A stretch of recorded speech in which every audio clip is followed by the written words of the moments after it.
ਹੁਣ ਤੁਸੀਂ Punjabi radio USA ਨੂੰ ਆਪਣੇ ਫੋਨ ਨੰਬਰਾਂ ਤੋਂ ਸੁਣ ਸਕਦੇ ਹੋ, ਜਿਸ ਦੇ ਵਿੱਚ USA ਦੇ ਲਈ 832 551 5029, 8325515029 ਜਾਂ 605 475 6868, 6054756868। ਟੋਰਾਂਟੋ ਕੈਨੇਡਾ ਦੇ ਲਈ 6479579633, ਬ੍ਰਿਟਿਸ਼ ਕੋਲੰਬੀਆ ਕੈਨੇਡਾ ਲਈ 7786560460 ਜਾਂ 6046709696, ਕੈਲਗਰੀ ਕੈਨੇਡਾ ਦੇ ਲਈ 5873150587, ਇਟਲੀ ਦੇ ਲਈ 396899970694, ਪਾਕਿਸਤਾਨ ਦੇ ਲਈ 92022137130612, UK ਦੇ ਲਈ 3300101100, 3300101100, ਜਰਮਨੀ ਦੇ ਲਈ 51180904041511 80904041, ਫਰਾਂਸ ਦੇ ਲਈ 3318014255, 33180142 ਆਸਟ੍ਰੇਲੀਆ ਦੇ ਲਈ 612080805601, 6128080501। ਹੁਣ ਤੁਸੀਂ ਆਪਣੇ ਦੇਸ਼ਾਂ ਦੇ ਵਿੱਚੋਂ ਇਹਨਾਂ ਨੰਬਰਾਂ ਦੇ ਉੱਤੇ ਕਾਲ ਕਰਕੇ ਪੰਜਾਬੀ ਰੇਡੀਓ USA ਨੂੰ ਲਾਈਵ ਸੁਣ ਸਕਦੇ ਹੋ। ਇਸ ਦੇ ਨਾਲ ਹੀ ਤੁਸੀਂ ਖਬਰਾਂ, ਖਬਰ ਤੇ ਨਜ਼ਰ, ਸਿਹਤ ਸੰਭਾਲ ਦਾ ਪ੍ਰੋਗਰਾਮ, ਨਾਨ ਸਟਾਪ ਪੰਜਾਬੀ ਗੀਤ, ਗੁਰਬਾਣੀ ਰੇਡੀਓ, ਸ਼੍ਰੀ ਦਰਬਾਰ ਸਾਹਿਬ ਜੀ ਦੇ ਹੁਕਮਨਾਮਾ ਸਾਹਿਬ ਦੀ ਵਿਆਖਿਆ ਪੰਜਾਬੀ ਅਤੇ ਅੰਗਰੇਜ਼ੀ ਦੇ ਵਿੱਚ, ਵੱਖ-ਵੱਖ ਗੁਰੂ ਘਰਾਂ ਦਾ ਸਿੱਧਾ ਪ੍ਰਸਾਰਣ, ਇਹ ਸਾਰਾ ਕੁਝ ਇਹਨਾਂ ਨੰਬਰਾਂ ਤੇ ਡਾਇਲ ਕਰਕੇ ਸੁਣ ਸਕਦੇ ਹੋ, ਜਾਂ ਸਾਡੀ ਵੈਬਸਾਈਟ www.punjabiradiousa.com ਤੇ ਵੀ ਸੁਣ ਸਕਦੇ ਹੋ। ਸੁਣਦੇ ਰਹੋ Punjabi radio USA। Punjabi radio USA ਸੁਣ ਰਹੇ ਸਾਰੇ ਸਰੋਤਿਆਂ ਨੂੰ ਬਲਵਿੰਦਰ ਕੌਰ ਵੱਲੋਂ ਪਿਆਰ ਭਰੀ ਸਤਿ ਸ੍ਰੀ ਅਕਾਲ। ਤੇ ਜੀ ਸਰੋਤਿਓ, ਪ੍ਰੋਗਰਾਮ ਖਬਰ ਤੇ ਨਜ਼ਰ ਪ੍ਰੋਗਰਾਮ ਦੇ ਵਿੱਚ ਅੱਜ ਸਾਡੇ ਨਾਲ ਹੋਣਗੇ ਬਲਤੇਜ ਪੰਨੂ, ਤੇ ਆਪਾਂ ਉਹਨਾਂ ਦੇ ਨਾਲ ਖਬਰਾਂ ਸਾਂਝੀਆਂ ਕਰਾਂਗੇ। ਖਬਰਾਂ ਸਾਂਝੀਆਂ ਕਰਨ ਤੋਂ ਪਹਿਲਾਂ ਅਸੀਂ ਧੰਨਵਾਦ ਕਰਨਾ ਚਾਹਾਂਗੇ ਸਾਡੇ ਸਪਾਂਸਰਸ ਦਾ, ਜਿਨ੍ਹਾਂ ਨੇ ਇਸ ਪ੍ਰੋਗਰਾਮ ਨੂੰ ਸਪਾਂਸਰ ਕਰਕੇ ਤੁਹਾਡੇ ਤੱਕ ਪਹੁੰਚਾਇਆ ਜੀ। ਖਾਲਸਾ ਇੰਸ਼ੋਰੈਂਸ ਏਜੰਸੀ ਵਾਲੇ ਜਿਹੜੇ ਹਰ ਇੱਕ ਤਰ੍ਹਾਂ ਦੀ ਇੰਸ਼ੋਰੈਂਸ ਕਰਦੇ ਨੇ, ਉਹਨਾਂ ਦਾ ਫੋਨ ਨੰਬਰ 4082722500। ਗੁਰਦੀਪ ਸਿੰਘ ਵਿਰਦੀ, ਗੁਰਜੀਤ ਸਿੰਘ ਝਾਮਪੁਰ, ਸਤਨਾਮ ਸਿੰਘ ਸ਼ੇਰਗਿੱਲ ਤੇ ਪਰਿਵਾਰ, ਰਕੇਬਲ ਸਿੰਘ ਤੇ ਅਰਵਿੰਦਰ ਕੌਰ ਅਟਵਾਲ, ਬਹੁਤ ਇਹਨਾਂ ਦੇ ਧੰਨਵਾਦੀ, ਇਹਨਾਂ ਨੇ ਪ੍ਰੋਗਰਾਮ ਨੂੰ ਸਪਾਂਸਰ ਕੀਤਾ ਜੀ। ਬਲਤੇਜ ਪੰਨੂ ਜੀ, ਸਤਿ ਸ਼੍ਰੀ ਅਕਾਲ, ਸਵਾਗਤ ਹੈ ਜੀ। ਸਤਿ ਸ਼੍ਰੀ ਅਕਾਲ ਜੀ, ਧੰਨਵਾਦ ਜੀ, ਬਹੁਤ ਮਿਹਰਬਾਨੀ। ਤੇ ਜੀ ਆਪਾਂ ਅੱਜ ਪੰਜਾਬ ਦੇ ਵਿੱਚੋਂ ਹੀ ਗੱਲਬਾਤ ਸ਼ੁਰੂ ਕਰ ਦਿੰਦੇ ਆ ਕਿ ਪੰਜਾਬ ਦੇ ਵਿੱਚ ਕੀ ਹਾਲਾਤ ਨੇ। ਬੜੇ ਤੇਜ਼ੀ ਦੇ ਨਾਲ ਜਿਹੜੇ ਹਾਲਾਤ ਬਦਲ ਰਹੇ ਨੇ ਜੀ ਰਾਜਸੀ ਪਾਰਟੀਆਂ ਦੇ, ਉਸ ਦੇ ਵਿੱਚ ਵੀ ਜਿਹੜੇ ਕੁਝ ਲੀਡਰ ਹੈਗੇ ਆ ਉਹ ਆਪ ਪਾਰਟੀ ਦੇ ਵਿੱਚ ਜਾਣ ਲਈ ਕਾਹਲੇ ਹੋਏ ਆ। ਬਿਲਕੁਲ ਜੀ, ਇਸ ਵੇਲੇ ਕਨਸੂਆਂ ਜਿਹੜੀਆਂ ਨੇ ਉਹ ਕਈ ਲੀਡਰਾਂ ਦੀਆਂ ਚੱਲੀ ਜਾ ਰਹੀਆਂ ਨੇ ਜੀ। ਇੱਧਰ ਮਾਲਵੇ ਵਾਲੇ ਖਿੱਤੇ ਦੇ ਵਿੱਚ ਜਗਮੀਤ ਸਿੰਘ ਬਾਜਵਾ ਦਾ ਨਾਮ ਬੋਲੀ ਜਾਂਦਾ। ਇਹ ਕਿਹਾ ਜਾ ਰਿਹਾ ਜੀ ਕਿ ਕਿਸ ਟਾਈਮ ਜਿਹੜੇ ਭਾਰਤੀ ਜਨਤਾ ਪਾਰਟੀ ਜਾਣ ਲਈ ਸੂਟ ਸਫਾਈ ਫਿਰਦੇ ਸੀਗੇ, ਉਹ ਹੁਣ ਆਮ ਆਦਮੀ ਪਾਰਟੀ ਦੇ ਵਿੱਚ ਆਉਣ ਲਈ ਪਰ ਜਿਹੜੇ ਉਹ ਤੋਲ ਰਹੇ ਨੇ। ਦੂਜੇ ਪਾਸੇ ਤਾਏ ਭਤੀਜੇ ਮਨਪ੍ਰੀਤ ਸਿੰਘ ਬਾਦਲ ਦੀ ਗੱਲ ਵੀ ਚੱਲੀ ਜਾਂਦੀ ਆ ਕਿ ਉਹ ਵੀ ਇਸ ਪਾਸੇ ਵੱਲ, ਦਿੱਲੀ ਵੱਲ ਇਸ਼ਾਰੇ ਜਿਹੜੇ ਜੀ ਆਪਣੇ ਕੁਝ ਨੇੜਲਿਆਂ ਤੋਂ ਕਰਵਾਈ ਜਾ ਰਿਹਾ। ਸੁਖਪਾਲ ਸਿੰਘ ਖਹਿਰਾ ਹੋਰਾਂ ਦਾ ਤਾਂ ਤਕਰੀਬਨ ਤੈਅ ਹੀ ਹੈ। ਉਹਨਾਂ ਨੇ ਕੱਲ ਆਪਣੇ ਵਰਕਰਾਂ ਦੀ ਮੀਟਿੰਗ ਵੀ ਸੱਦੀ ਸੀਗੀ ਤੇ ਸ਼ਾਇਦ ਉਹਨਾਂ ਨੇ ਕਾਂਗਰਸ ਤੋਂ ਅਸਤੀਫਾ ਵੀ ਦੇ ਦਿੱਤਾ, ਜਿੰਨੀਆਂ ਕੁ ਕਨਸੂਆਂ ਮਿਲ ਰਹੀਆਂ ਨੇ, ਤਾਂ ਕਿ ਉਧਰੋਂ ਉਹਨਾਂ ਨੂੰ ਇਸ਼ਾਰਾ ਜਿਹੜਾ ਜੀ ਉਹ ਹੋ ਗਿਆ ਹੋਇਆ। ਇਹ ਬਦਲੇ ਹੋਏ ਹਾਲਾਤਾਂ ਦੇ ਵਿੱਚ ਇਹ ਜਿਹੜੇ ਲੀਡਰ ਨੇ ਹੁਣ ਛਾਲਾਂ ਮਾਰ ਕੇ ਇਸ ਪਾਰਟੀ ਵੱਲ ਨੂੰ ਉਤਰੇ ਨੇ। ਵੈਸੇ ਦੇਖਿਆ ਜਾਵੇ ਤਾਂ ਬਹੁਤੇ ਜਿਹੜਾ ਵਰਕਰ ਹੈ ਜੀ, ਵਰਕਰਾਂ ਦੀ ਅਕਸਰ ਜਿਹੜੀ ਉਹ ਸੁਣੀ ਨਹੀਂ ਜਾਂਦੀ, ਪਤਾ ਨਹੀਂ ਇਸ ਪਾਰਟੀ ਦੇ ਵਿੱਚ ਸੁਣੀ ਜਾਊਗੀ ਜਾਂ ਨਹੀਂ। ਜਿਹੜੇ ਬਹੁਤੇ ਵਰਕਰ ਨੇ ਉਹ ਇਹ ਸਮਝਦੇ ਨੇ ਕਿ ਜੇ ਤਾਂ ਸੱਤਾ ਹਾਸਲ ਕਰਨੀ ਹੈ ਫਿਰ ਤਾਂ ਠੀਕ ਹੈ, ਜਿੱਥੋਂ ਲੱਭਦੇ ਨੇ ਉੱਥੋਂ ਨੇਤਾ ਜਿਹੜੇ ਉਹ ਲੈ ਕੇ ਆ ਜਾਓ ਤੇ ਸੱਤਾ ਜਿਹੜੀ ਹਾਸਲ ਕਰ ਲਓ। ਜੇ ਢਾਂਚੇ ਦੇ ਵਿੱਚ ਤਬਦੀਲੀ ਕਰਨੀ ਆ ਤਾਂ ਉਹਦੇ ਵਾਸਤੇ ਢਾਂਚਾ ਜਿਹੜਾ ਜੀ ਉਹ ਨਵਾਂ ਹੋਣਾ ਚਾਹੀਦਾ। ਜਿਹੜੇ ਲੀਡਰਾਂ ਦੀ ਆਪਣੀ ਪਾਰਟੀ ਦੇ ਵਿੱਚ ਨਹੀਂ ਬਣਦੀ, ਪਾਰਟੀ ਦੇ ਵਿੱਚ ਹੀ ਬਾਗੀ ਸੁਰਾਂ ਜਿਹੜੀਆਂ ਜੀ ਉਹ ਰੱਖਦੇ ਨੇ, ਉਹ ਕਿੰਨੇ ਕੁ ਸੁਹਿਰਦ ਹੋ ਸਕਦੇ ਨੇ ਇਸ ਪਾਰਟੀ ਦੇ ਵਾਸਤੇ। ਪਾਰਟੀ ਨੂੰ ਉਹਨਾਂ ਦਾ ਜਿਹੜਾ ਜੀ ਉਹ ਬੈਕਗਰਾਉਂਡ ਜ਼ਰੂਰ ਬਦਲ ਚੈੱਕ ਜਿਹੜਾ ਉਹ ਕਰ ਲੈਣਾ ਚਾਹੀਦਾ। ਚਰਚਾ ਇਸ ਵੇਲੇ ਤਕੜੀ ਜਿਹੜੀ ਹੈ ਜੀ ਉਹ ਚੱਲੀ ਜਾ ਰਹੀ ਹੈ ਕਿ ਇਸ ਜਹਾਜ਼ ਦੇ ਵਿੱਚ ਸਵਾਰ ਹੋਣ ਲਈ ਸਾਰੇ ਜਿਹੜੇ ਉਹ ਤਿਆਰ ਨੇ, ਕਿਉਂਕਿ ਕਾਂਗਰਸ ਡੁੱਬ ਰਿਹਾ ਜਹਾਜ਼ ਹੈ, ਉਧਰੋਂ ਜਿਹੜਾ ਜੀ ਇਹ ਛੱਡ ਕੇ ਇਸ ਪਾਸੇ ਵੱਲ ਆ ਜਾਣਾ ਚਾਹੁੰਦੇ ਨੇ ਤਾਂ ਕਿ ਰਲ ਮਿਲ ਕੇ ਇਹਨੂੰ ਵੀ ਡੋਬ ਸਕਣ ਜੀ। ਜੀ ਬਿਲਕੁਲ, ਜਿਹੜੀ ਤੁਸੀਂ ਕਹੀ ਆ ਗੱਲ ਕਿ ਇਹਨਾਂ ਦੀ ਬੈਕਗ੍ਰਾਉਂਡ ਜ਼ਰੂਰ ਚੈੱਕ ਕਰਨੀ ਚਾਹੀਦੀ ਹੈ। ਤੇ ਅੱਗੇ ਆਪਾਂ ਗੱਲ ਕਰੀਏ ਜੀ ਨਰਿੰਦਰ ਮੋਦੀ ਨੇ, ਉਸ ਦਾ ਕੀ ਖਿਆਲ ਨੇ ਜੀ ਲੈਂਡ ਬਿੱਲ ਬਾਰੇ?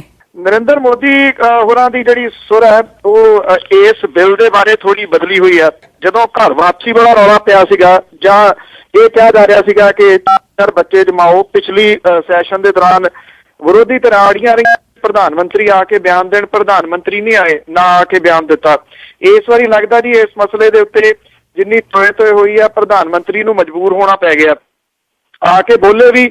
ਹਾਲਾਂਕਿ ਤੁਹਾਨੂੰ ਪਤਾ ਹੀ ਹੈ ਜਿਹੜੇ ਲੱਛੇਦਾਰ ਭਾਸ਼ਣ ਉਹਨਾਂ ਨੂੰ ਆਉਂਦੇ ਨੇ, ਸੋ ਉਹ ਭਾਸ਼ਣ ਜਿਹੜਾ ਜੀ ਉਹਨਾਂ ਨੇ ਦਿੱਤਾ, ਇਹ ਕਿਹਾ ਕਿ ਮੇਰਾ ਜਿਹੜਾ ਨਿਸ਼ਾਨਾ ਹੈ ਉਹ ਇੰਡੀਆ ਫਸਟ ਹੈ, ਅਸੀਂ ਧਰਮ ਦੀ ਰਾਜਨੀਤੀ ਦੇ ਵਿੱਚ ਨਹੀਂ ਪੈਂਦੇ, ਜਿਹੜੀ ਸਾਨੂੰ ਬਦਨਾਮ ਕਰਨ ਦੀ ਕੋਸ਼ਿਸ਼ ਕੀਤੀ ਜਾ ਰਹੀ ਹੈ। ਉਹਨਾਂ ਨੇ ਇਹ ਵੀ ਕਿਹਾ ਕਿ ਜੇ ਕਿਸਾਨਾਂ ਦੇ ਵਾਸਤੇ ਇਹ ਬਿੱਲ ਕਿਸੇ ਜਗ੍ਹਾ ਦੇ ਉੱਤੇ ਲੱਗਦਾ ਹੈ ਕਿ ਗਲਤ ਹੈ, ਅਸੀਂ ਉਹਦੇ ਵਿੱਚ ਤਬਦੀਲੀ ਜਿਹੜੀ ਆ ਉਹ ਕਰਨ ਦੇ ਵਾਸਤੇ ਤਿਆਰ ਹੈ। ਵਿਰੋਧੀ ਧਿਰਾਂ ਨੂੰ ਉਹਨਾਂ ਨੇ ਕਿਹਾ ਕਿ ਇਹਨੂੰ ਜਿਹੜਾ ਇਸ਼ੂ ਨਾ ਬਣਾਇਆ ਜਾਵੇ, ਆਪਣਾ ਨਿੱਜੀ ਇਸ਼ੂ ਨਾ ਬਣਾਇਆ ਜਾਵੇ, ਇਹਨੂੰ ਪਾਸ ਹੋਣ ਦਿੱਤਾ ਜਾਵੇ। ਉਧਰ ਖੜਗੇ ਜਿਹੜੇ ਕਿ ਕਾਂਗਰਸ ਦੇ ਨੇ ਜੀ, ਮੱਲਿਕਾਰਜੁਨ ਖੜਗੇ, ਉਹਨੇ ਇਹ ਗੱਲ ਕਹੀ ਕਿ ਮੋਦੀ ਜੀ ਤੁਹਾਨੂੰ ਭਾਸ਼ਣ ਦੀ ਕਲਾ ਤਾਂ ਆਉਂਦੀ ਹੈ, ਪਰ ਚੰਗੇ ਭਾਸ਼ਣ ਦੇ ਨਾਲ ਢਿੱਡ ਨਹੀਂ ਭਰਦੇ। ਉਹਨਾਂ ਨੇ ਕਿਹਾ ਕਿ ਦੱਸੋ ਲੋਕਾਂ ਨੂੰ ਕਿ ਤੁਸੀਂ ਮੁੱਖ ਮੰਤਰੀ ਗੁਜਰਾਤ ਤੇ ਰਹੇ ਹੋ, ਇਹਦੇ ਬਾਵਜੂਦ ਗੁਜਰਾਤ ਜਿਹੜਾ ਸੀ ਉਹ ਗਰੀਬ ਕਿਵੇਂ ਰਹਿ ਗਿਆ, ਕਿ ਇਹਦੇ ਹੀ ਤੁਸੀਂ ਸੁਹਿਰਦ ਹੋ। ਤਾਂ ਨਰਿੰਦਰ ਮੋਦੀ ਹੋਰਾਂ ਨੇ ਚੁੱਪ ਕਰਾਉਣ ਦੀ ਕੋਸ਼ਿਸ਼ ਜਿਹੜੀ ਹੈ ਜੀ ਉਹ ਜ਼ਰੂਰ ਕੀਤੀ, ਵਿਰੋਧੀ ਧਿਰ ਨੂੰ ਇਹ ਕਹਿ ਕੇ ਕਿ ਜਿਹੜੀ ਮਨਰੇਗਾ ਸਕੀਮ ਹੈ ਉਹ ਤਾਂ ਕਾਂਗਰਸ ਦੀ ਫੇਲਰ ਹੋਣ ਦੀ ਇੱਕ ਰਾਜਨੀਤੀ ਹੈ, ਪਰ ਉਹਨਾਂ ਫੇਰ ਵੀ ਕਿਹਾ ਕਿ ਮਨਰੇਗਾ ਅਸੀਂ ਬੰਦ ਨਹੀਂ ਕਰਾਂਗੇ। ਇਹਨੂੰ ਲੈ ਕੇ ਵੀ ਸਵਾਲ ਜਿਹੜੇ ਖੜੇ ਹੋ ਗਏ ਵੀ ਜੇ ਪ੍ਰਧਾਨ ਮੰਤਰੀ ਇਹ ਸੋਚਦੇ ਨੇ ਕਿ ਮਨਰੇਗਾ ਗਲਤ ਸਕੀਮ ਹੈ ਤੇ ਹਜ਼ਾਰਾਂ ਕਰੋੜ ਰੁਪਈਏ ਉਹਦੇ ਉੱਤੇ ਫਿਰ ਫੂਕੇ ਕਿਉਂ ਜਾ ਰਹੇ ਨੇ? ਤਕੜੇ ਹੋ ਕੇ ਕਰੋ ਬੰਦ ਜੀ ਉਹਨੂੰ। ਜੀ ਬਿਲਕੁਲ, ਹੁਣ ਤੇ ਪੂਰੀ ਇਹਨਾਂ ਦੀ ਚੜ੍ਹਾਈ ਆ, ਪੂਰੇ ਇਹਨਾਂ ਦੇ ਕੋਲ ਹੈਗੀ ਅਜੇ ਨਹੀਂ ਪਾਸ ਕਰਨਾ ਕਿ ਬੰਦ ਕਰਨੀ ਆ। ਅੱਗੇ ਆਪਾਂ ਗੱਲ ਕਰਦੇ ਹਾਂ ਜੀ ਨੋਟਾਂ ਦੇ ਭਰੇ ਟਰੱਕਾਂ ਦੀ, ਕਿ ਜੇਤਲੀ ਨੇ ਦੇਣ ਤੋਂ ਨਾ ਕਰ ਦਿੱਤੀ ਆ। ਜਿਹੜੇ ਸੁਖਬੀਰ ਸਿੰਘ ਬਾਦਲ ਤੇ ਪ੍ਰਕਾਸ਼ ਸਿੰਘ ਬਾਦਲ ਹੋਰੀ ਇੱਕ ਜਾ ਕੇ ਜੀ ਬੁੱਕੇ ਫੇਰ ਦੇ ਕੇ ਆਏ ਨੇ ਜੇਤਲੀ ਸਾਹਿਬ ਨੂੰ, ਔਰ ਉਹਨਾਂ ਨੇ ਸੋਚਿਆ ਕਿ ਸ਼ਾਇਦ 2 ਕੁ ਮਹੀਨਿਆਂ ਦੇ ਵਿੱਚ ਫਰਕ ਪੈ ਗਿਆ ਹੋਵੇ ਬੰਦੇ ਦੀ ਸੋਚ ਦੇ ਵਿੱਚ। ਫੁੱਲ ਦੇ ਕੇ ਦੇਖ ਲਓ, ਫੁੱਲਾਂ ਬਦਲੇ ਨੋਟ ਜਿਹੜੇ ਆ ਉਹ ਮਿਲਦੇ ਆ ਜਾਂ ਨਹੀਂ। ਸੋ ਜਿਹੜਾ ਜੀ ਜਿਹੜਾ 14ਵਾਂ ਫਾਈਨੈਂਸ ਕਮਿਸ਼ਨ ਜਿਹੜਾ ਸੀਗਾ ਜੀ, ਉਹਦੇ ਵਾਸਤੇ ਕੁਝ ਜਿਹੜਾ ਦੀ ਮੰਗ ਇਹ ਕੀਤੀ ਗਈ ਆ ਕਿ ਸਾਨੂੰ ਪੰਜਾਬ ਨੂੰ ਕੁਝ ਦਿਓ, ਅਸੀਂ ਮਾਰੇਗੇ। ਔਰ ਇਹਦੇ ਨਾਲ ਇਹ ਕਿਹਾ ਗਿਆ ਜੀ ਕਿ ਪਿਛਲੀਆਂ ਸਰਕਾਰਾਂ ਸੀਗੀਆਂ ਉਹ ਤਾਂ ਸਾਡੇ ਨਾਲ ਧੱਕਾ ਬਹੁਤ ਕਰਦੀਆਂ ਰਹੀਆਂ, ਪੰਜਾਬ ਇਸ ਵੇਲੇ ਥੱਲੇ ਲੱਗ ਗਿਆ ਤੇ ਪੰਜਾਬ ਨੂੰ ਇੱਕ ਵਿਸ਼ੇਸ਼ ਪੈਕੇਜ ਦੀ ਜ਼ਰੂਰਤ ਹੈ। ਇਹ ਪੈਕੇਜ ਜਿਹੜਾ ਜੀ ਜਾ ਕੇ ਮੰਗਿਆ ਉਹਨਾਂ ਨੇ ਸਤੀਸ਼ ਜੇਤਲੀ ਹੋਰਾਂ ਤੋਂ, ਔਰ ਜੇਤਲੀ ਸਾਹਿਬ ਨੇ ਇਹ ਕਹਿੰਦੇ ਨੇ ਕਿ ਗੱਡੇ ਨਾਲ ਕੱਟਾ ਜਿਹੜਾ ਉਹ ਬੰਨ੍ਹ ਦਿੱਤਾ। ਉਹਨਾਂ ਨੇ ਕਿਹਾ ਪੈਕੇਜ ਦੀ ਕਿਹੜੀ ਗੱਲ ਹੈ, ਤੁਸੀਂ ਤਾਂ ਲੇਟ ਆਏ ਹੋ, ਪਹਿਲਾਂ ਆ ਜਾਂਦੇ ਪੈਕੇਜ ਮਿਲ ਜਾਂਦਾ, ਗਾਂਹ ਵੀ ਮਿਲ ਜੂਗਾ। ਪਰ ਉਹਨਾਂ ਦੇ ਨਾਲ ਦੀ ਨਾਲ ਇਹ ਕਹਿਤਾ ਹੈ ਕਿ ਜਿਹੜੇ ਬਿਜਲੀ ਦੇ ਬਿੱਲ ਤੁਸੀਂ ਮਾਫ ਕੀਤੇ ਹੋਏ ਨੇ, ਕਿਸਾਨਾਂ ਦੇ ਪਾਣੀ ਜਿਹੜਾ ਮਾਫ ਕੀਤਾ ਹੋਇਆ ਉਹ ਵਾਪਸ ਲਾ ਦਿਓ ਤੇ ਮੁੜ ਕੇ ਅਸੀਂ ਪੰਜਾਬ ਦੇ ਬਾਰੇ ਜਿਹੜਾ ਜੀ ਉਹ ਸੋਚਾਂਗੇ। ਸੋ ਇੱਕ ਕਿਸਮ ਦੇ ਨਾਲ ਸੱਪ ਦੇ ਮੂੰਹ 'ਚ ਕੋਹੜ ਕਿਰਲੀ ਜਿਹੜੀ ਹੈ ਜੀ ਉਹਨਾਂ ਨੇ ਦੇ ਦਿੱਤੀ। ਹੁਣ ਅੱਗੋਂ ਰਹਿ ਗਏ ਪੌਣੇ 2 ਸਾਲ। ਇਸ ਸਮੇਂ ਦੇ ਉੱਤੇ ਅਕਾਲੀ ਦਲ ਜਿਹੜਾ ਜੀ ਕੀ ਉਹ ਐਡਾ ਵੱਡਾ ਰਿਸਕ ਲਊਗਾ ਕਿ ਬਿਜਲੀ ਦੇ ਬਿੱਲ ਜਿਹੜੇ ਜੀ ਉਹ ਦੁਬਾਰਾ ਲਾ ਦੇਵੇ? ਪਰ ਦੂਜੇ ਪਾਸੇ ਸਵਾਲ ਇਹ ਹੈ ਕਿ ਖਜ਼ਾਨੇ ਵਾਲਾ ਰਿਸਕ ਜਿਹੜਾ ਜੀ ਉਹ ਵੀ ਬਹੁਤ ਵੱਡਾ। ਇਸ ਵੇਲੇ ਪ੍ਰਕਾਸ਼ ਸਿੰਘ ਬਾਦਲ ਤੇ ਸੁਖਬੀਰ ਸਿੰਘ ਬਾਦਲ ਹੋਰੀ ਜਿਹੜੇ ਨੇ ਜੀ ਉਹਨਾਂ ਨੂੰ ਨਿਰਾਸ਼ ਲੌਟਣਾ ਪਿਆ ਇੱਕ ਵਾਰੀ ਫੇਰ ਉੱਥੋਂ ਦਿੱਲੀ ਤੋਂ। ਪਹਿਲਾਂ ਤਾਂ ਕਹਿੰਦੇ ਹੁੰਦੇ ਸੀ ਦੇਖੋ ਜੀ ਕੇਂਦਰ ਦੀ ਸਰਕਾਰ ਸੁਣਦੀ ਨਹੀਂ, ਪਰ ਪਹਿਲਾਂ ਸ਼ਾਇਦ ਹੀ ਕੋਈ ਏਦਾਂ ਦਾ ਸਮਾਂ ਹੋਵੇ ਜਦੋਂ ਪ੍ਰਕਾਸ਼ ਸਿੰਘ ਬਾਦਲ ਹੋਰੀ ਦਿੱਲੀ ਗਏ ਹੋਣ ਤੇ ਉਹਨਾਂ ਨੂੰ ਮਿਲਿਆ ਨਾ ਹੋਵੇ ਕੁਝ। ਪਰ ਹੁਣ ਜਦੋਂ ਸਕੀ ਮਾਂ ਦੀ ਸਰਕਾਰ ਆਈ ਹੈ ਜੀ ਉਦੋਂ ਤੋਂ ਤਾਂ ਹੁਣ ਜਿਹੜਾ ਤੁਸੀਂ ਦੇਖ ਹੀ ਰਹੇ ਹੋ ਕੁਝ ਵੀ ਉੱਤੋਂ ਜਿਹੜਾ ਜੀ ਉਹ ਮਿਲ ਨਹੀਂ ਰਿਹਾ ਜੀ। ਸੋ ਦੋਨੋਂ ਵਾਪਸ ਜਿਹੜਾ ਜੀ ਉਹ ਪਰਤ ਆਏ ਨੇ। ਅੱਜ ਬਜਟ ਜਿਹੜਾ ਉਹ ਪੇਸ਼ ਹੋਣਾ, ਇਹਦੇ ਵਿੱਚ ਕਿਸੇ ਕਿਸਮ ਦੀ ਕੋਈ ਸੰਭਾਵਨਾ ਨਹੀਂ ਜਾਪਦੀ ਕਿ ਕੋਈ ਵਿਸ਼ੇਸ਼ ਆਰਥਿਕ ਪੈਕੇਜ ਜਿਹੜਾ ਜੀ ਉਹ ਪੰਜਾਬ ਨੂੰ ਮਿਲੂਗਾ। ਪੰਜਾਬ ਦੇ ਸਕੂਲਾਂ ਦੇ ਵਿੱਚ ਪੜ੍ਹਦੇ ਨਿਆਣੇ ਭੁੱਲ ਹੀ ਗਏ ਨੇ ਕਿ ਪੰਜਾਬ ਦੇ ਵਿੱਚ ਇੱਕ ਖਜ਼ਾਨਾ ਮੰਤਰਾਲਾ ਵੀ ਹੈਗਾ ਤੇ ਉਹਦਾ ਕੋਈ ਮੰਤਰੀ ਵੀ ਬਣਿਆ ਹੋਇਆ ਜੀ। ਖਜ਼ਾਨੇ ਵਾਲਾ ਨਾ ਹੀ ਭੁੱਲ ਗਏ ਲੋਕ। ਜੀ ਬਿਲਕੁਲ, ਖਜ਼ਾਨਾ ਮੰਤਰੀ ਵੀ ਮੋਹਰੇ ਨਹੀਂ ਆਉਂਦੇ ਹੈਗੇ। ਤੇ ਜੇ ਅੱਗੇ ਆਪਾਂ ਗੱਲ ਕਰੀਏ ਡਾਕਟਰਾਂ ਦੀ, ਕੀ ਕਾਰਨ ਆ ਕਿ ਜਿਹੜੇ ਪੌਣੇ 200 ਡਾਕਟਰ ਆ ਉਹਨਾਂ ਨੇ ਸਿਹਤ ਵਿਭਾਗ ਤੋਂ ਕਿਨਾਰਾਕਸ਼ੀ ਕਰ ਲਈ? ਐਕਚੁਅਲੀ ਜੀ ਸਿਹਤ ਵਿਭਾਗ ਦੇ ਪੌਣੇ 200 ਦੇ ਮਾਹਰ ਡਾਕਟਰ ਜਿਹੜੇ ਇੱਕੋ ਦਿਨ ਉਹਨਾਂ ਨੇ ਇਕੱਠਿਆਂ ਨੌਕਰੀ ਜਿਹੜੀ ਆ ਉਹ ਛੱਡ ਦਿੱਤੀ ਹੈ ਜੀ। ਹਸਪੀਟਲ ਜਿਹੜੇ ਨੇ ਪੰਜਾਬ ਦੇ ਉਹ ਖਾਲੀਆਂ ਵਰਗੇ ਹੋ ਗਏ ਨੇ ਜੀ। ਡਾਕਟਰਾਂ ਦੀ ਗੈਰ ਹਾਜ਼ਰੀ ਦੇ ਵਿੱਚ ਸਿਹਤ ਸੇਵਾਵਾਂ ਜਿਹੜੀਆਂ ਨੇ ਇੱਕਦਮ ਲੜਖੜਾ ਕੇ ਰਹਿ ਗਈਆਂ ਨੇ ਜੀ। ਸਰਕਾਰ ਦੀ ਕੈਂਸਰ ਤੇ ਨਸ਼ਿਆਂ ਵਿਰੁੱਧ ਛੇੜੀ ਮੁਹਿੰਮ ਜਿਹੜੀ ਹੈ ਜੀ ਉਹ ਅੱਧ ਵਾਟੇ ਹੀ ਦਮ ਤੋੜ ਗਈ ਹੈ। ਨੌਕਰੀ ਛੱਡਣ ਵਾਲੇ ਡਾਕਟਰਾਂ ਨੂੰ ਗਵਰਨਮੈਂਟ ਮੈਡੀਕਲ ਕਾਲਜ ਤੇ ਹਸਪਤਾਲਾਂ ਦੇ ਵਿੱਚ ਸੀਨੀਅਰ ਰੈਜ਼ੀਡੈਂਟ ਦੀ ਨੌਕਰੀ ਜਿਹੜੀ ਹੈ ਜੀ ਉਹ ਮਿਲ ਗਈ ਹੈ। ਮੈਡੀਕਲ ਸਿੱਖਿਆ ਤੇ ਖੋਜ ਵਿਭਾਗ ਦੇ ਵੱਲੋਂ 250 ਸੀਨੀਅਰ ਰੈਜ਼ੀਡੈਂਟ ਡਾਕਟਰਾਂ ਦੀ ਭਰਤੀ ਵਾਸਤੇ ਜਨਵਰੀ 'ਚ ਅਰਜ਼ੀਆਂ ਜਿਹੜੀਆਂ ਮੰਗੀਆਂ ਗਈਆਂ ਸੀਗੀਆਂ। ਇਹਦੇ ਵਾਸਤੇ 400 ਉਮੀਦਵਾਰਾਂ ਨੇ ਅਪਲਾਈ ਕੀਤਾ ਸੀਗਾ ਤੇ ਚੁਣੇ ਗਏ ਉਮੀਦਵਾਰਾਂ ਦੇ ਵਿੱਚੋਂ 250 ਸਿਹਤ ਵਿਭਾਗ ਦੇ ਵਿੱਚ ਨੌਕਰੀ ਕਰਦੇ ਸੀਗੇ ਜੀ। ਪਹਿਲੇ ਗੇੜ ਦੇ ਵਿੱਚ ਪੌਣੇ 200 ਮਾਹਰ ਡਾਕਟਰਾਂ ਨੇ ਸਿਹਤ ਵਿਭਾਗ ਨੂੰ ਛੱਡ ਕੇ ਮੈਡੀਕਲ ਸਿੱਖਿਆ ਤੇ ਖੋਜ ਵਿਭਾਗ ਦੇ ਵਿੱਚ ਜੁਆਇਨ ਜਿਹੜਾ ਜੀ ਕਰ ਲਿਆ। ਦੂਜੇ ਗੇੜ ਦੇ ਵਿੱਚ 75 ਹੋਰ ਡਾਕਟਰਾਂ ਵੱਲੋਂ ਸਿਹਤ ਵਿਭਾਗ ਨੂੰ ਅਲਵਿਦਾ ਕਹਿਣ ਦੀ ਜਿਹੜੀ ਹੈ ਜੀ ਉਹ ਤਿਆਰੀ ਹੈ। ਪਹਿਲਾਂ ਹੀ ਇੱਥੇ ਸਿਹਤ ਵਿਭਾਗ ਜਿਹੜਾ ਜੀ ਉਹ ਬਿਮਾਰ ਹੋਇਆ ਪਿਆ। ਪਰ ਹੈਰਾਨਗੀ ਵਾਲੀ ਗੱਲ ਤੁਸੀਂ ਦੇਖੋ, ਹੈਰਾਨਗੀ ਛੱਡੋ ਜੀ, ਮੇਰਾ ਖਿਆਲ ਇੱਥੇ ਬੇਸ਼ਰਮੀ ਲਫ਼ਜ਼ ਜਿਹੜਾ ਜ਼ਿਆਦਾ ਬੈਟਰ ਹੈ। ਸਿਹਤ ਮੰਤਰੀ ਸੁਰਜੀਤ ਕੁਮਾਰ ਜਿਆਣੀ ਜਿਹੜੇ ਨੇ ਉਹ ਦਾਅਵਾ ਕਰਦੇ, ਕਹਿੰਦੇ ਡਾਕਟਰਾਂ ਦੇ ਛੱਡ ਕੇ ਜਾਣ ਦੇ ਨਾਲ ਸੇਵਾਵਾਂ ਬਿਲਕੁਲ ਪ੍ਰਭਾਵਿਤ ਜਿਹੜੀਆਂ ਉਹ ਨਹੀਂ ਹੋਣਗੀਆਂ। ਉਹਨਾਂ ਨੇ ਕਿਹਾ ਕਿ ਡਾਕਟਰਾਂ ਨੂੰ ਬਿਹਤਰ ਸਥਾਨ ਦੇ ਉੱਤੇ ਜਾਣ ਤੋਂ ਰੋਕਣਾ ਜਿਹੜਾ ਉਹ ਠੀਕ ਨਹੀਂ ਹੋਊਗਾ। ਜੇ ਇਹ ਸਿਹਤ ਸੇਵਾਵਾਂ ਪ੍ਰਭਾਵਿਤ ਨਹੀਂ ਹੋਣਗੀਆਂ ਤੇ ਫਿਰ ਕੀਤਾ ਕੀ ਜਾਊਗਾ? ਉਹ ਕਹਿੰਦੇ ਜੀ ਨਵੀਂ ਭਰਤੀ ਜਿਹੜੀ ਹੈ ਜੀ ਉਹ ਕੀਤੀ ਜਾਊਗੀ। ਨਵੀਂ ਭਰਤੀ ਨੂੰ ਕਿੰਨਾ ਸਮਾਂ ਲੱਗੂਗਾ ਕੁਝ ਵੀ ਜਿਹੜਾ ਜੀ ਇਹ ਨਹੀਂ ਪਤਾ ਜੀ ਅਜੇ ਕਿ ਕਿੰਨੀ ਦੇਰ ਦੇ ਵਿੱਚ ਹੋਣਗੇ। ਪਰ ਇੰਨਾ ਜ਼ਰੂਰ ਹੈ ਕਿ ਪਹਿਲਾਂ ਹੀ ਗਰੀਬ ਜਿਹੜਾ ਬੰਦਾ, ਆਮ ਬੰਦਾ ਜਿਹੜਾ ਹਸਪੀਟਲਾਂ ਦੇ ਵਿੱਚ ਵਿਚਾਰਾ ਰੁਲਦਾ, ਧੱਕੇ ਖਾਂਦਾ ਡਾਕਟਰਾਂ ਦੀ ਦਬਕੇ ਉਹਨਾਂ ਦੇ ਖਾਂਦਾ, ਉਹ ਹੋਰ ਰੁਲਣ ਦੇ ਵਾਸਤੇ ਅੱਜ ਤੋਂ ਮਜਬੂਰ ਹੋ ਜਾਣਾ ਜੀ। ਹਾਂ ਜੀ ਬਿਲਕੁਲ। ਤੇ ਅੱਗੇ ਆਪਾਂ ਜਿਹੜੀਆਂ ਨਗਰ ਨਿਗਮ ਦੀਆਂ ਚੋਣਾਂ ਹੋਈਆਂ ਆ, ਕੌਂਸਲਾਂ ਦੀਆਂ ਚੋਣਾਂ ਹੋਈਆਂ, ਬੜੀਆਂ ਧੂਮ ਧੜੱਕੇ ਦੇ ਨਾਲ ਵੱਖ-ਵੱਖ ਪਾਰਟੀਆਂ ਨੇ ਉਹਨਾਂ ਨੂੰ ਜਿੱਤਿਆ, ਬੜਾ ਪੈਸਾ ਬਹਾਇਆ, ਪਰ ਕਹਿੰਦੇ ਉਹ ਤਨਖਾਹਾਂ ਦੇਣ ਤੋਂ ਬੜੇ ਅਸਮਰਥ ਨੇ ਜੀ। ਜਿਹੜੇ ਨਵੇਂ ਚੁਣੇ ਗਏ ਕੌਂਸਲਰ ਨੇ ਜੀ ਉਹਨਾਂ ਦਾ ਮਾਣ ਭੱਤਾ ਨਗਰ ਨਿਗਮਾਂ ਨਗਰ ਕੌਂਸਲਾਂ ਦੇ ਖਜ਼ਾਨੇ ਦੀ ਜਾਨ ਜਿਹੜਾ ਜੀ ਉਹ ਕੱਢੂਗਾ। ਇਹਨਾਂ ਨਿਗਮਾਂ ਤੇ ਕੌਂਸਲਾਂ ਦੇ ਉੱਤੇ ਕਰੀਬ 25 ਕਰੋੜ ਰੁਪਏ ਦਾ ਸਾਲਾਨਾ ਨਵਾਂ ਬੋਝ ਪਊਗਾ ਜੀ। 70% ਦੀ ਨਗਰ ਕੌਂਸਲਾਂ ਕਰਜ਼ਾਈ ਨੇ ਜਿਨ੍ਹਾਂ ਦੇ ਕੋਲੇ ਮੁਲਾਜ਼ਮਾਂ ਨੂੰ ਤਨਖਾਹਾਂ ਦੇਣ ਦੀ ਪਹੁੰਚ ਨਹੀਂ ਆ ਜੀ। ਉੱਪਰੋਂ ਨਵੇਂ ਕੌਂਸਲਰ ਜਿਹੜੇ ਨੇ ਉਹ ਮਾਣ ਭੱਤਾ ਇਹਨਾਂ ਕੌਂਸਲਾਂ ਦਾ ਸਾਹ ਜਿਹੜਾ ਬੰਦ ਕਰੂਗਾ। ਪੰਜਾਬ ਸਰਕਾਰ ਦੇ ਵੱਲੋਂ ਪਿਛਲੀ ਵਾਰੀ ਅਖੀਰ ਦੇ ਵਿੱਚ 1 ਅਕਤੂਬਰ 2011 ਨੂੰ ਕੌਂਸਲਾਂ ਦੇ ਮਾਣ ਭੱਤੇ ਜਿਹੜੇ ਵਧਾਏ ਗਏ ਸੀਗੇ। ਨਵੇਂ ਚੁਣੇ ਜਾਣ ਵਾਲੇ ਪ੍ਰਧਾਨ ਤੇ ਮੇਅਰ ਵੀ ਆਪਣੇ ਦਫ਼ਤਰ ਸਜਾਉਣਗੇ ਜਿਹਦਾ ਖਰਚਾ ਵੱਖਰਾ ਹੈ। ਨਗਰ ਨਿਗਮ ਬਠਿੰਡਾ, ਮੋਗਾ, ਮੋਹਾਲੀ, ਫਗਵਾੜਾ, ਪਠਾਨਕੋਟ ਤੇ ਹੁਸ਼ਿਆਰਪੁਰ ਦੀ ਚੋਣ ਜਿਹੜੀ ਹੋਈ ਹੈ ਜਿਹਦੇ ਵਿੱਚ 300 ਨਵੇਂ ਜਿਹੜੇ ਕੌਂਸਲਰ ਨੇ ਉਹ ਜਿੱਤੇ ਨੇ। ਇਹਨਾਂ 6 ਨਿਗਮਾਂ ਦੀਆਂ 18 ਕੌਂਸਲਰਾਂ ਨੂੰ ਮੇਅਰ, ਸੀਨੀਅਰ ਡਿਪਟੀ ਮੇਅਰ ਤੇ ਡਿਪਟੀ ਮੇਅਰ ਬਣਾਉਣ ਦਾ ਮੌਕਾ ਮਿਲੂਗਾ। ਪੰਜਾਬ ਸਰਕਾਰ ਦੇ ਵੱਲੋਂ ਪ੍ਰਤੀ ਮਹੀਨਾ ਮੇਅਰ ਦਾ 30,000 ਰੁਪਏ, ਡਿਪਟੀ ਮੇਅਰ ਦਾ 28,000 ਰੁਪਏ, ਡਿਪਟੀ ਮੇਅਰ ਦਾ ਜੀ 24,500 ਰੁਪਏ ਮਾਣ ਭੱਤਾ ਤੈਅ ਕੀਤਾ ਹੈ ਜੀ। ਮੇਅਰਾਂ ਨੂੰ ਸਰਕਾਰੀ ਇਜਾਜ਼ਤ ਤੋਂ ਇਲਾਵਾ ਸਰਕਾਰੀ ਗੱਡੀਆਂ ਵੀ ਦਿੱਤੀਆਂ ਜਾਣੀਆਂ ਨੇ। 6 ਨਿਗਮਾਂ ਦੇ mayor, senior deputy mayor, deputy ਮੇਅਰਾਂ ਦੇ ਮਾਣ ਭੱਤੇ ਦਾ ਸਾਲਾਨਾ ਜੀ ਕੋਈ 59 ਲੱਖ ਰੁਪਇਆ ਭਾਰ ਜਿਹੜਾ ਇਹ ਖਜ਼ਾਨੇ ਦੇ ਉੱਤੇ ਪਊਗਾ, ਜਦੋਂ ਕਿ ਨਿਗਮ ਕੌਂਸਲਰਾਂ ਦਾ ਸਾਲਾਨਾ 4 ਕਰੋੜ ਤੋਂ ਉੱਪਰ ਦਾ ਬੋਝ ਨਿਗਮਾਂ ਦੇ ਉੱਤੇ ਜਿਹੜਾ ਪਊਗਾ। ਔਰ ਪੰਜਾਬ ਦੀਆਂ 122 ਨਗਰ ਕੌਂਸਲਾਂ ਤੇ ਨਗਰ ਪੰਚਾਇਤਾਂ ਦੀ ਚੋਣ ਹੋਈ ਹੈ ਜਿਹਦੇ ਵਿੱਚ 237 ਕੌਂਸਲਰ ਜਿਹੜੇ ਨੇ ਉਹ ਚੁਣੇ ਗਏ ਨੇ।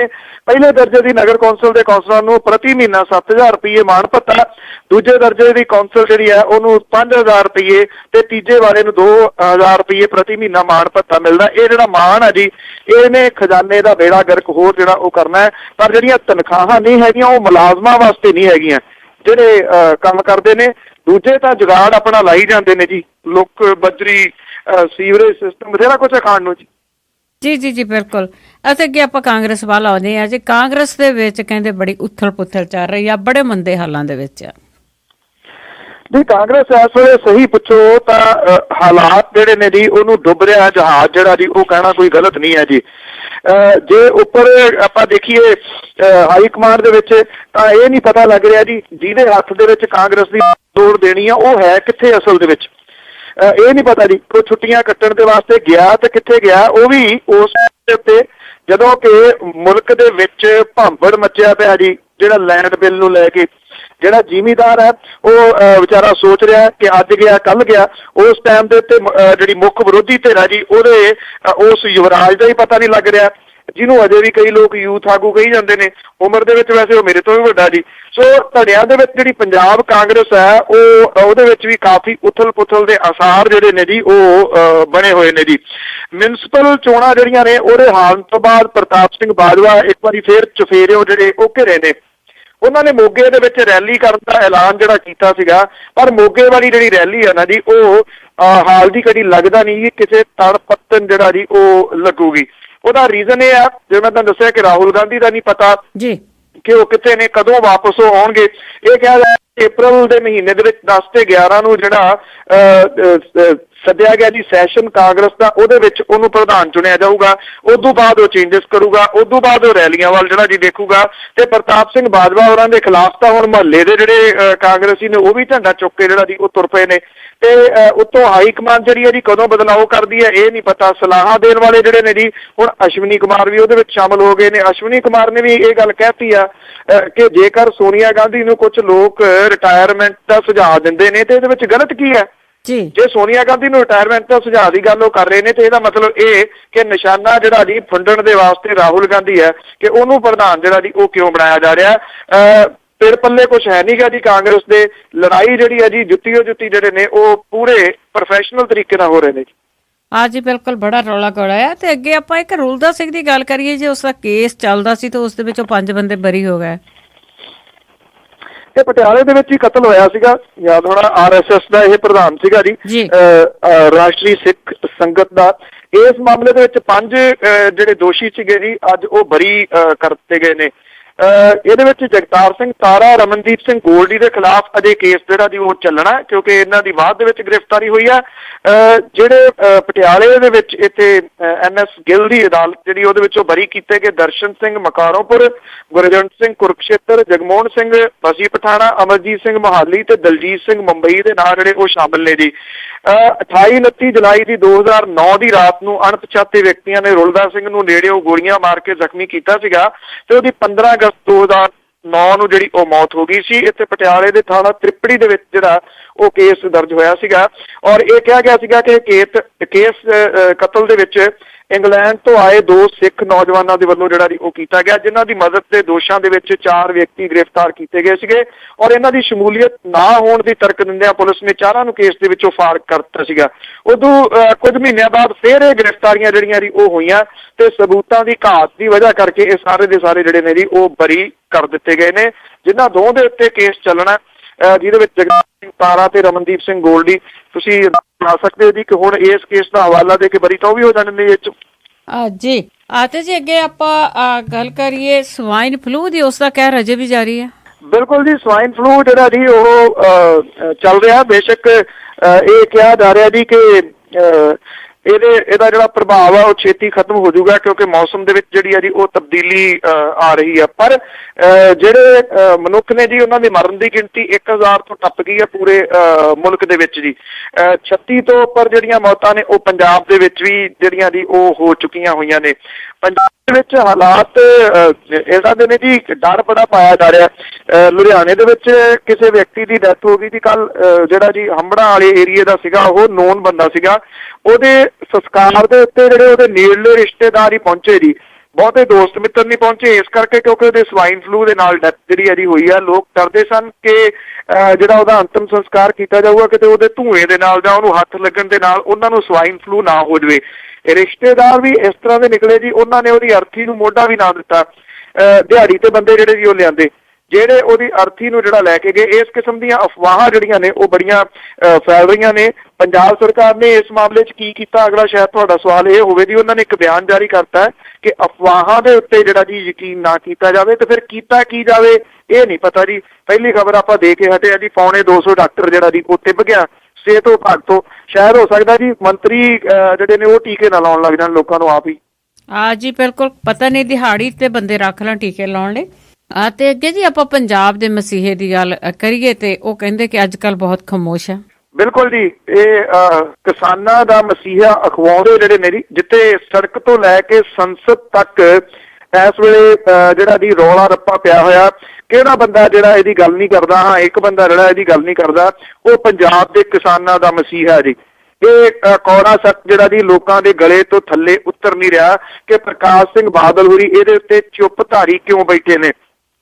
ਪ੍ਰਕਾਸ਼ ਸਿੰਘ ਬਾਦਲ ਹੋਰਾਂ ਦਾ ਇੱਕ ਬਿਆਨ ਛੋਟਾ ਜਿਹਾ ਇੰਨੇ ਦਿਨਾਂ ਤੋਂ ਬਾਅਦ ਆਇਆ ਕਿ ਪੰਜਾਬ ਸਰਕਾਰ ਇਸ ਲੈਂਡ ਬਿੱਲ ਦੀ ਚੰਗੀ ਤਰ੍ਹਾਂ ਘੋਖ ਕਰੂਗੀ ਜੀ। ਕਦੋਂ?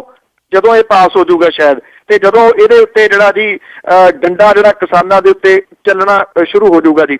ਪਿਛਲੀ ਮਨਮੋਹਨ ਸਿੰਘ ਦੀ ਸਰਕਾਰ ਦੇ ਵੇਲੇ ਲਿਆਂਦੇ ਗਏ ਇਸ ਬਿੱਲ ਦੇ ਵਿੱਚ ਹੁਣ ਭਾਜਪਾ ਨੇ ਕਿਸਾਨਾਂ ਦੇ ਹੱਥ ਜਿਹੜੇ ਉਹ ਬੰਨ੍ਹ ਦਿੱਤੇ ਨੇ ਤੇ ਉਹਨਾਂ ਨੂੰ ਨਿਹੱਥੇ ਕਰ ਦਿੱਤਾ ਜੀ। ਲਿਆਂਦੇ ਗਏ ਸੋਧ ਬਿੱਲ ਦੇ ਵਿੱਚ ਜ਼ਮੀਨ ਦੇ ਕਿਸੇ ਟੁਕੜੇ ਨੂੰ ਅਕਵਾਇਰ ਕਰਨ ਲਈ 70% ਕਿਸਾਨਾਂ ਦੀ ਸਹਿਮਤੀ ਦੀ ਕੋਈ ਜ਼ਰੂਰਤ ਨਹੀਂ। ਕਿਸਾਨਾਂ ਦੀ ਦਲੀਲ, ਅਪੀਲ, ਵਕੀਲ ਸਾਰਾ ਕੁਝ ਜਿਹੜਾ ਜੀ ਉਹ ਬੰਦ ਕਰ ਦਿੱਤਾ ਗਿਆ। ਪਰ ਅਕਾਲੀ ਦਲ ਜਿਹੜਾ ਕਿ ਭਾਈਵਾਲ ਵੀ ਹੈ ਜੀ NDA ਦਾ, ਉਹਦੀ ਖਾਮੋਸ਼ੀ ਜਿਹੜੀ ਆ ਪੰਜਾਬ ਦੇ ਕਿਸਾਨਾਂ ਦੇ ਗਲੇ ਤੋਂ ਥੱਲੇ ਨਹੀਂ ਉਤਰ ਰਹੀ ਕਿ ਇਹ ਬਿਲਕੁਲ ਮੂੰਹ 'ਚ ਘੁੰਗਣੀਆਂ ਪਾ ਕੇ ਕਿਉਂ ਬੈਠੇ ਨੇ। ਸ਼ਾਇਦ ਇੱਕੋ ਵਜ੍ਹਾ ਉਹਦੀ ਹੋ ਸਕਦੀ ਹੈ ਕਿ ਕਿਤੇ ਹਰਸਿਮਰਤ ਕੌਰ ਬਾਦਲ ਦੀ ਗੱਦੀ ਜਿਹੜੀ ਆ ਜੀ ਉਹ ਖਤਰੇ ਦੇ ਵਿੱਚ ਨਾ ਪੈ ਜਾਵੇ। ਇਸ ਕਰਕੇ ਉਹਨੇ ਜਿਹੜੀ ਆ ਖਾਮੋਸ਼ੀ ਧਾਰੀ ਹੋਈ ਆ। ਅੱਗੇ ਇੱਕ ਦਿਨ ਸਾਂਝੀ ਕੀਤੀ ਸੀ 2 ਦਿਨ ਪਹਿਲਾਂ 7000 ਏਕੜ ਆ ਜੀ ਮਾਲਵੇ ਦੇ ਵਿੱਚ ਜ਼ਮੀਨ, ਜਿਹੜੀ ਕਿ ਇਸੇ ਹੀ ਸਰਕਾਰ ਨੇ ਅਕਵਾਇਰ ਕੀਤੀ ਆ ਪਿਛਲੇ ਕੁਝ ਸਾਲਾਂ ਦੇ ਵਿੱਚ। ਉਹਦੇ ਉੱਤੇ ਇੱਕ ਵੀ ਪ੍ਰੋਜੈਕਟ ਜਿਹੜਾ ਨਹੀਂ ਲੱਗਿਆ।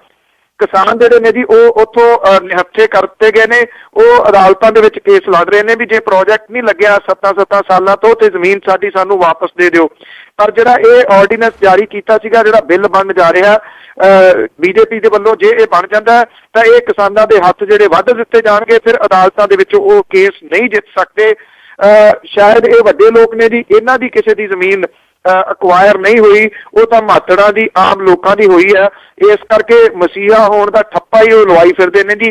ਫਖਰੇ ਕੌਮ ਤੇ ਹੋਰ ਪਤਾ ਨਹੀਂ ਕਿੱਡੇ ਵੱਡੇ ਅਵਾਰਡ ਜਿਹੜੇ ਨੇ ਉਹ ਲੈ ਲਏ ਨੇ, ਪਰ ਕਿਸਾਨਾਂ ਦੇ ਵਾਸਤੇ ਇਸ ਵੇਲੇ ਇੱਕ ਲਫ਼ਜ਼ ਵੀ ਨਹੀਂ ਬੋਲ ਰਹੇ ਜੀ। ਇਹ ਬਹੁਤ ਮਾੜੀ ਗੱਲ ਹੈ। ਤੇ ਜੀ ਅੱਗੇ ਆਪਾਂ ਆਜ਼ਨਾਮਾ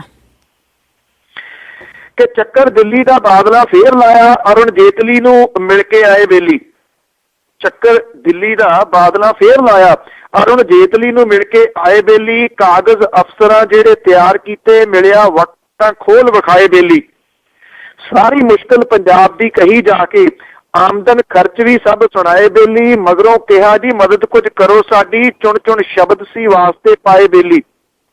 ਦਿੱਤਾ ਅੱਗੋਂ ਕੋਈ ਬਚਨ ਨਹੀਂ ਜੇਤਲੀ ਨੇ, ਉਸਨੇ ਰੱਖੀ ਤਿਉੜੀ ਜਿਹੀ ਪਾਈ ਬੇਲੀ।